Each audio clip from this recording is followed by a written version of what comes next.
Bonjour et bienvenue à tous pour cette vidéo pour la pleine lune du 26 et 27 décembre 2023.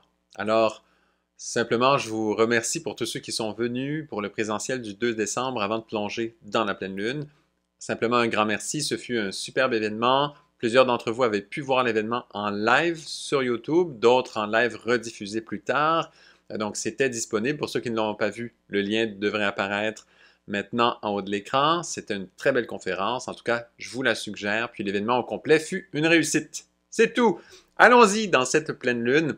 Donc, premièrement, c'est la préparation de Noël. Pour la plupart d'entre vous, vous verrez cette vidéo avant la pleine lune elle-même et donc en préparation à Noël, à la nuit de Noël, ce moment sacré tout spécial.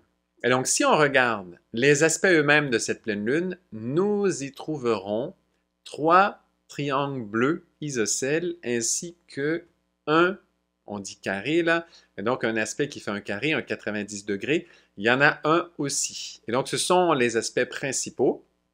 Et il y a 2 des triangles bleus isocèles qui forment un demi-hexagone. Et donc, regardons tout ça ensemble. Je vais nommer déjà les 3 triangles bleus. C'est rare d'en avoir autant. Donc, c'est une pleine lune qui est généreuse, qui nous donne les matières pour travailler, qui nous donne notre potentiel très, très beau pour une fête sacrée comme ça. Une fête qui est liée au solstice d'hiver pour l'hémisphère nord, évidemment. Et donc, ce solstice du mois de décembre, et bien voilà, qu'il y a beaucoup d'énergie généreuse dans cet espace. On va les nommer rapidement, après on interprète comme à l'habitude, donc on nomme les aspects pour commencer. Donc il y a... Alors, les triangles bleus se font avec certains, 2 d'entre eux, avec la pleine lune elle-même, donc l'opposition Soleil-Lune. Donc il y en a un qui part du Soleil et qui vient intégrer Saturne et Jupiter. L'autre part de la Lune et vient intégrer aussi Jupiter et Saturne. Donc, vous les voyez avec chaque fois un trigone et 2 sextiles. Les sextiles partent toujours de Jupiter pour le triangle qui inclut la Lune. Et, parce que ça c'est de mémoire, hein, vous savez que je ne vois pas le thème quand je fais des vidéos, donc des fois je dois réfléchir un tout petit peu. Et donc, et pour le triangle bleu qui inclut le Soleil, eh bien c'est Saturne qui fait les 2 sextiles. Et voilà. Et le trigone se fait avec l'autre, hein, entre Jupiter et Saturne. Voilà. Donc simplement, on a une espèce de chimie spéciale et c'est ça, le demi-hexagone, c'est Soleil, Saturne, Jupiter, Lune qui font ces 2 triangles bleus, ce demi-hexagone, tous ces sextiles. C'est quelque chose de très beau et vous voyez qu'on se trouve dans les signes de terre et d'eau dans cet espace-là. Donc voilà, ça ce sont 2 des grands triangles bleus. Il y en a un autre, ce n'est pas les très grands triangles bleus faits de trigones au complet, c'est un trigone 2 sextiles chaque fois. OK? Maintenant, on va voir l'autre, c'est...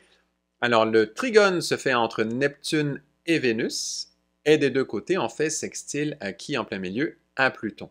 Et donc, c'est Neptune, Pluton, Vénus qui forment l'autre triangle bleu. Encore une fois, on se trouve dans les signes de terre et d'eau. Et donc, tout ça, ça se passe dans les signes de terre et d'eau. Sachant qu'en plus, Uranus est en signe de terre aussi en taureau, il ne reste donc plus que 2 planètes qui ne sont pas en signe de terre et d'eau, qui sont Mars et Mercure, et vous l'aurez deviné, ce sont ces planètes qui font le carré, un carré qui se fait avec Neptune. Donc Neptune, c'est intéressant, elle a trigone à Vénus, mais carré à Mercure de façon très précise qui est rétrograde, et Mars. Bon, je sais, pour plusieurs, ça c'est un peu du charabia, ça veut dire on ne comprend pas exactement quand on nomme comme ça les aspects. Maintenant, on va interpréter le tout, donc merci d'avoir patienté jusqu'à ce moment. Et donc, comme nous sommes dans une préparation vraiment de Noël, eh bien, je vais offrir une interprétation qui touche ce sujet.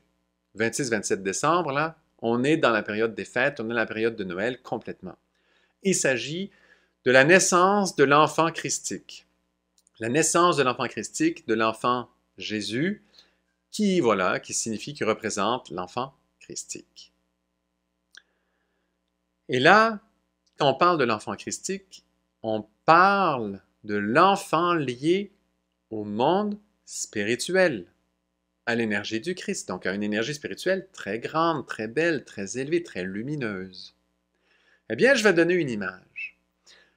Elle est liée à cette image qui a été donnée il y a très longtemps des rois mages, hein, qui ont suivi une étoile pour trouver, mais où allait naître l'enfant Jésus? Où allait naître l'enfant christique?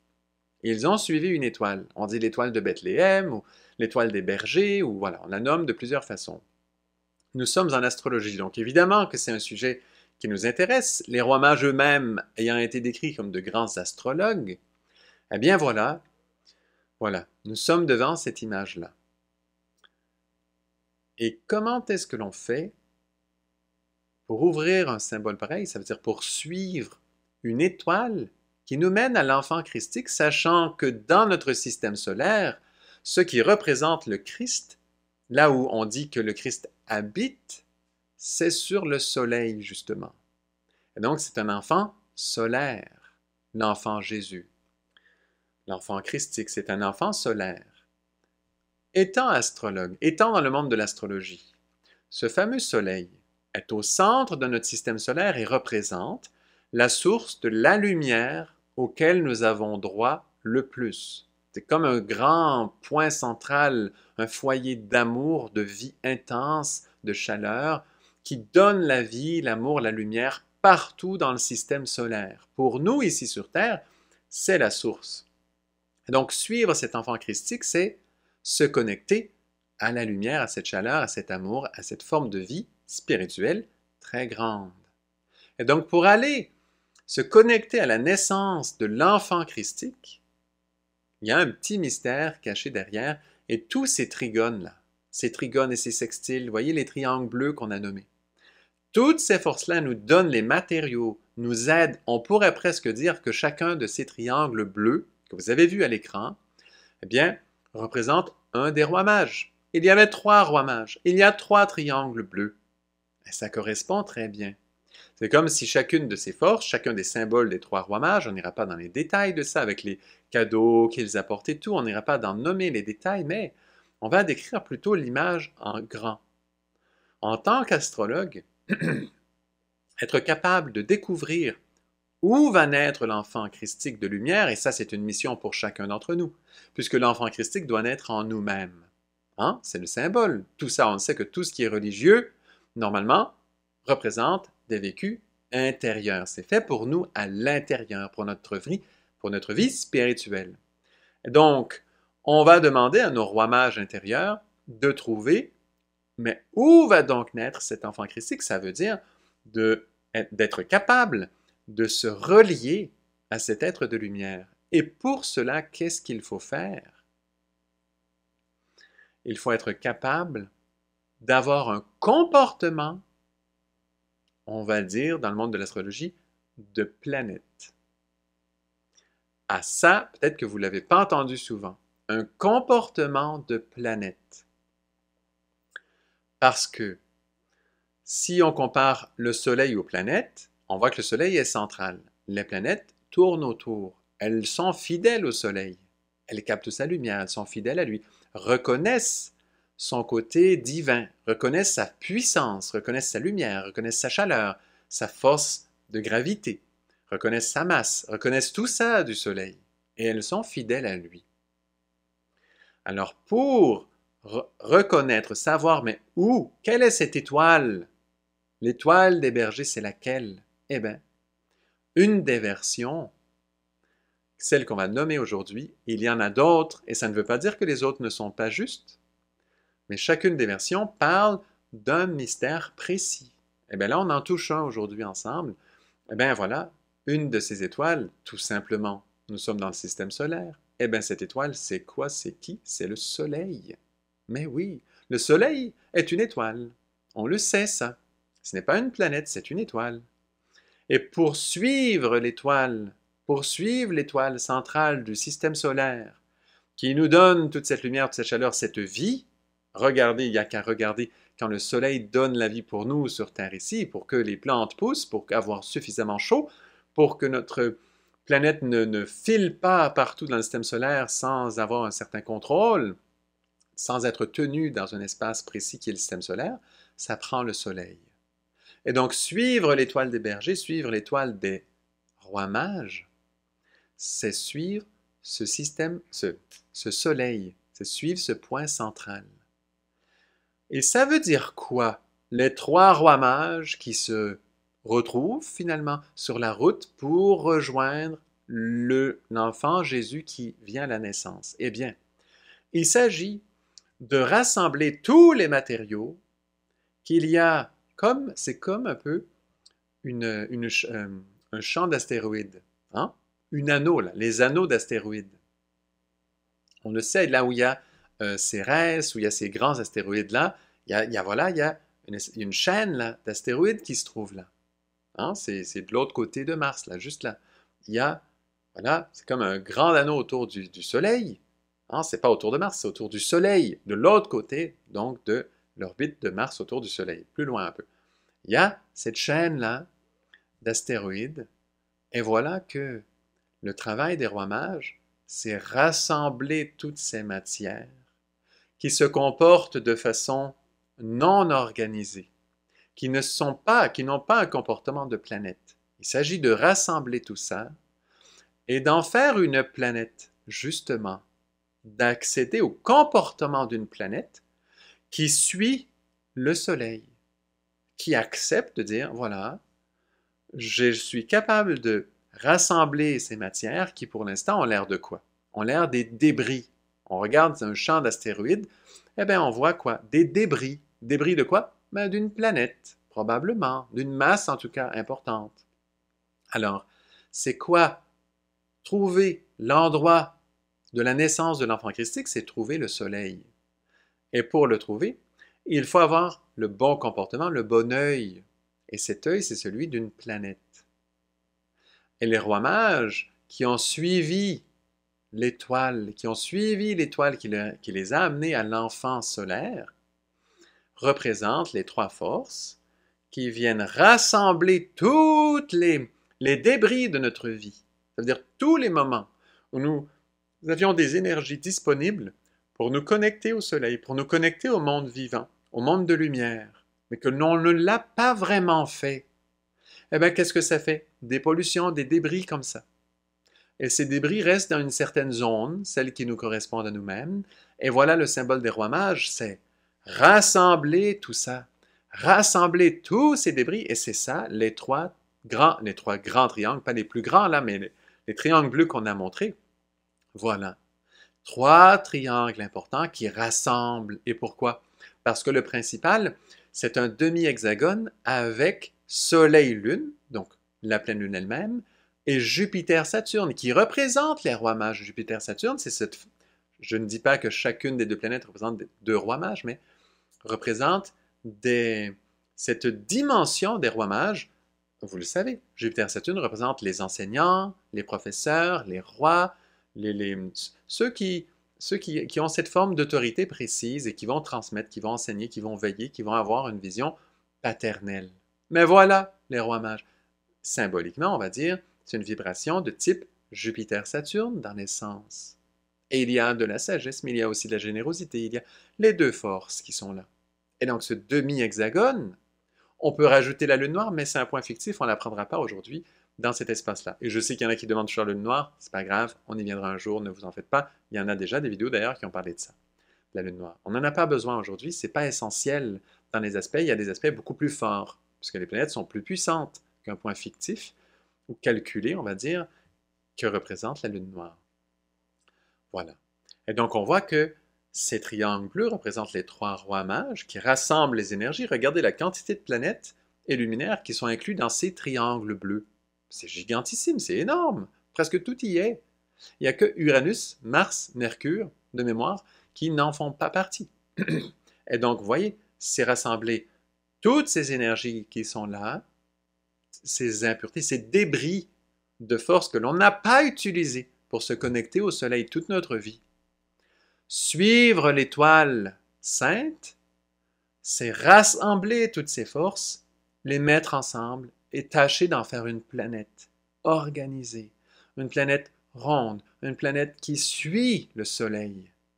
Arriver à suivre le Soleil, et voilà comment nous pouvons arriver à cette naissance christique. Donc ça, c'est une image bien sûr extérieure. Quand on va voir intérieurement, c'est pour ça, je dis, Ce sont tous ces débris de force, de vie que l'on a reçus, que l'on a respirés, tout ce que l'on a mangé, toutes les énergies qui sont passées en nous et qui n'ont pas été consacrés, qui n'ont pas été liés à la vie, aux êtres de lumière, au soleil donc, qui représente ces êtres de lumière le plus dans notre système solaire.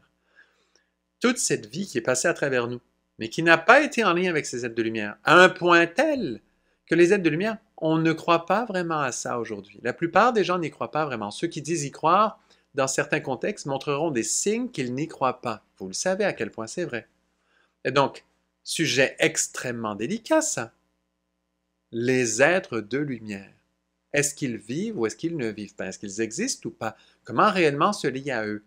Toutes ces parties à nous, toutes ces croyances en nous, qui n'y croient pas, qui n'y ont jamais cru, qui n'y ont jamais consacré nos énergies, ça veut dire vivre en les considérant, en prenant un temps pour assimiler, en prenant un temps pour se lier à eux.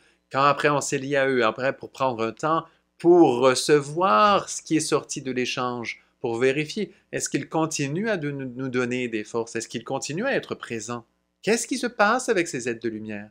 Toutes ces forces en nous qui n'ont pas suivi, ce sont les débris dans la chaîne d'astéroïdes, dans un champ d'astéroïdes. Voilà, les débris de notre propre vie qui ne suivent pas le Soleil. Ils sont désorganisés, ne tournent pas nécessairement à la même vitesse, n'ont pas, voilà, ont des formes aussi hétéroclites, ne sont pas, et sont asymétriques, ils sont comme ça, voilà, désorganisés.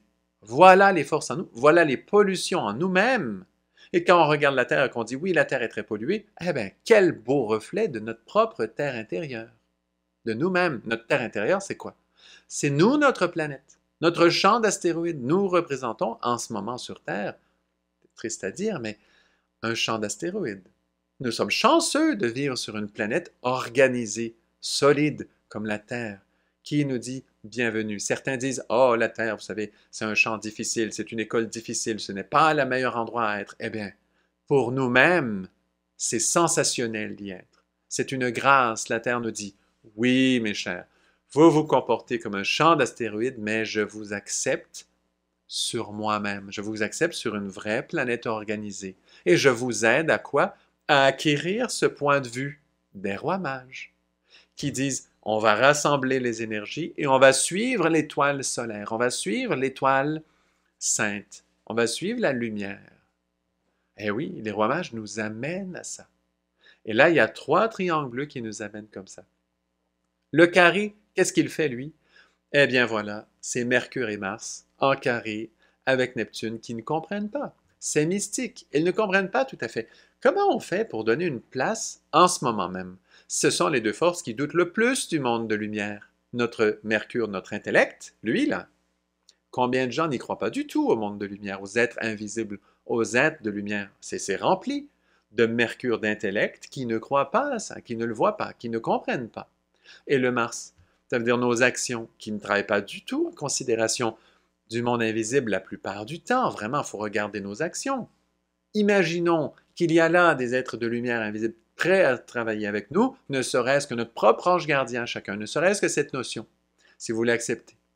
Eh bien, ne serait-ce que ça, regardez comment on se comporte dans une journée. Est-ce que cet ange gardien, voilà, est fier de nous? Est-ce que c'est clair que dans notre comportement, on travaille avec lui?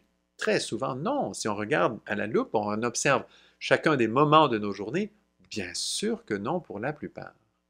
Et donc, il faut rassembler tout ça. Et là, ici, j'ai une petite plante de Noël avec moi.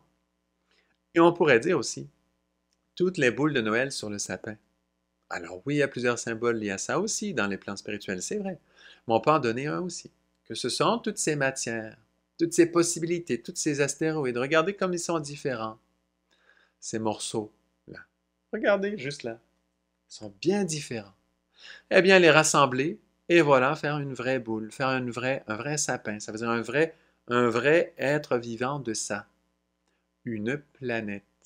C'est d'accéder en nous-mêmes, que nous ayons accès nous-mêmes au comportement d'une planète. Ce n'est pas encore un soleil. Nous ne serons pas des soleils tout de suite, maintenant, demain. Non, non, non. Avant, il faut au moins avoir accès à ce vécu des rois mages. À ce vécu qui dit « Nous suivons le soleil et nous sommes là pour honorer la naissance du Christ. » Et toutes les planètes, vous le savez ce qu'elles font. Elles ont des jours. Les jours de chaque planète du système solaire n'ont pas la même durée. Vous le savez, il y a des jours très longs et il y a des jours courts. Eh bien voilà, voilà. Nous avons chacun notre révolution sur nous-mêmes, et donc notre jour, notre nuit. Et voilà, la naissance de l'enfant christique, c'est quoi? Ben, c'est le matin, quand le soleil se lève, voilà la naissance de l'enfant christique. Et nos rois mages intérieurs rassemblent nos énergies la nuit, qui sont dispersées. Ah, dans tous les rêves où on va. Qui va dans des rêves organisés, clairs, avec un comportement de planète qui suit toujours la lumière du soleil, qui tourne toujours autour en regardant le soleil? Qui fait ça? Qui fait ça d'entre nous? Très très peu. Donc nous avons un comportement d'astéroïde, il n'y a qu'à regarder nos rêves. Et voilà que les rois mages, la nuit, on les voit souvent la nuit parce qu'ils se guident sur les étoiles. Eh bien, la nuit rassemble ces astéroïdes, rassemble ces forces qui n'ont pas suivi la lumière et sont prêts pour que le matin, quand le soleil va se lever, quand dans notre planète que nous créons, parce que nous rassemblons nos astéroïdes, nos matières ensemble, et nous formons donc une planète avec ça, qui aura son orbite, hein? Eh bien, quand nous créons ça, eh bien, quand la révolution se passe et que le soleil se lève, voilà, on découvre la naissance de l'enfant christique. Tout simplement. On apprend à se lier au soleil. On apprend à se lier au monde spirituel, aux êtres invisibles, pour vrai. Et là, tous ceux qui n'y croient pas au monde invisible diront, mais Yann, tu nous fais pas de prédiction encore. C'est un peu plat, ton interprétation. Je sais. Mais c'est trop important. Trop important. S'il y a ne serait-ce qu'une personne qui l'entend, le message, mais ça sera gagné. Par rapport à donner quelques prédictions qui seront réellement utiles pour qui? Très peu. Encore moins qu'une personne, en général. Et donc voilà, voilà. L'utilité d'un sujet pareil, c'est approfondir notre compréhension de à quel point nous donnons réellement une place au monde invisible, à quel point nous rassemblons réellement toutes ces parties de nous qui ne travaillent pas en harmonie avec ce monde invisible. Et ça, c'est important de le voir. C'est ça le carré. Neptune, Mercure, Mars. C'est que le Mercure, Mars, ils vont être un tout petit peu choqués par ça. Parce que, le Mercure ne croit pas au monde invisible réellement, et Mars n'agit pas en conséquence que le monde invisible existe réellement.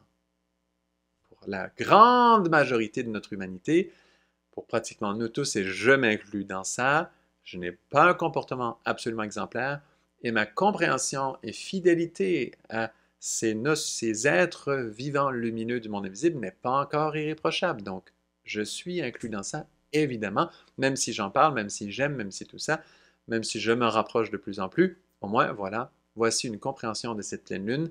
Et c'est donc la dernière lune de l'année. Vous l'aurez compris, la prochaine sera la première nouvelle lune de l'année 2024. Nous concluons avec cette vision-là, rassembler nos matières, devenir au moins une planète. On ne nous demande pas d'être un soleil tout de suite, là. C'est trop, beaucoup trop. Par contre, on peut nous exposer ce vécu de devenir au moins une planète comme les rois mages. Ça veut dire qu'on est capable d'avoir une révolution sur nous-mêmes, de rassembler toutes nos matières qui sont dans la noirceur, qui sont comme ça un peu hétéroclites, de dire je les rassemble pour les présenter entièrement au matin quand le soleil se lève. Je les présente et voilà qu'elles seront là, présentées au soleil, consacrées au soleil. Quand on dit « je vous consacre au soleil », on a été consacré au soleil. Quand on dit ça, eh bien, c'est exactement ce que ça veut dire.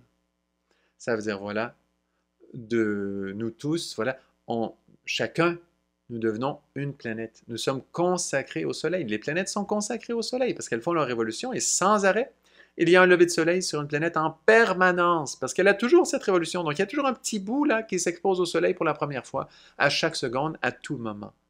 Devenir une planète, c'est être en lien permanent au lever de soleil en nous-mêmes. Ça veut dire à regarder quelle est la présence lumineuse de lumière qui est là, maintenant, avec moi, ici, maintenant.